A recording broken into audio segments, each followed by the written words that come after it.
are comparable. Okay. So when C and B are comparable, I know that I can write it as m square is equal to m naught square upon 1 minus b square by c square. So I can write it as m square upon c square minus b square upon c square. Then I can write it as m square c square upon c square minus b square. Okay. So this can implies that m square c square minus b square is equal to m naught c square. Right? M naught square c square. So this implies that m square c square minus m square b square is equal to m naught square c square. Okay. Now if I take a very small part, that is the dm.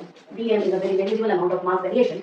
So it's a very negligible amount of mass variation, and dv is the, I know that differentiation, right? Instantaneous values dv and dm. So what we use in the particle mechanics, right? So I can say that this your m square c square like this. So I can write one more thing here, that c square into 2m dm minus b square minus 2m dm plus m square into 2b dv is equal to 0. So my c square dm is equal to nothing but b square dm plus mv dv. So I can take a dk amount, that is dk. Okay, so dk will be what? B square dm plus mv dv, right? So I can write dk is equal to nothing but c square dm. So when this thing happens, I can write it as k is equal to nothing but m minus m naught c square. So I am using this one, and I can say finally that E is equal to my mc square. Okay, this is the formula you want to know.